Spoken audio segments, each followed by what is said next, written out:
If you were at all like me, you were immediately excited for the news of Honkai Star Rail's release, as soon as you heard when that Hoyoverse was working on it at all.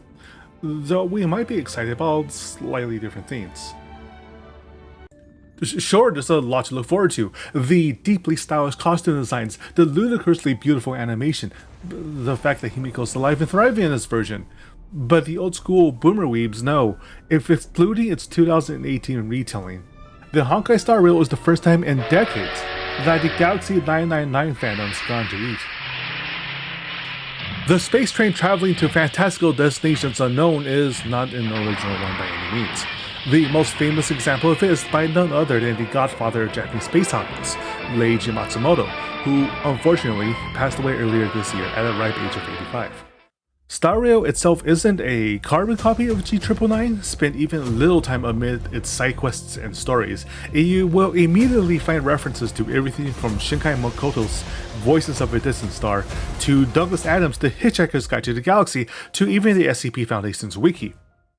But the iconography of G999 is inarguably etched into the very DNA of Star Rail, more so than anything else. A protagonist, naive to the workings of the many weird and wonderful worlds beyond the horizon, mysterious beautiful woman acting as guardian and mentor, and fundamentally the romance of the rail itself. The overall structure of Galaxy 999 is also reflecting Star Rail's narrative journey thus far. Each stop, and likely the same beyond, largely disconnected story-wise from the ones before, though the hunt for Stellarons are a unifying factor between Herta Station and the Yarilo 6, the contrast between the high signs of the former and the frozen wastelands and underground mines of the latter is distinctive of G999's wild world building as well, written as it was during the height of speculative fiction's popularity. As well, the memory bubbles found scattered throughout Star Rail speak of impossible and clearly non-human perspectives from distant lands and times. Sapient slimes that can devour entire planets, psychic tendrils, metal snow, rats that can think, a grand buffet of shining ideas in short fragments. All much like how almost every chapter in Galaxy 999 is a philosophical or simply weird exploration of theme as well. Most chapters are one-shots, exploring ideas like a patch of space made of dark and suffocating sargassol seagrass. Planets made to be as small as its primary residence's feeble and envious heart. How a planet that's turned into one gigantic junkyard must mean that its former occupants were happy in their excess luxury, or a planet where great toxins can only be held at bay by, flagellants. There is demonstratively a great deal of whimsy and humor in G999, and it seems clear, at least to me, that it was the intention of Star Rail's writers to preserve that as well. And I don't mean by way of its many memes and references either, but in quirks and characteristics personalized to the setting, NPCs, and even playable characters.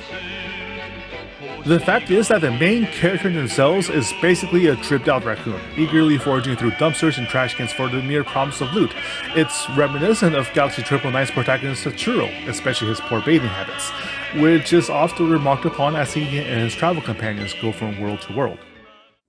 But what is truly to form about the comparison is the treatment of what it means to travel, or in Star Rail's parlance, to trailblaze.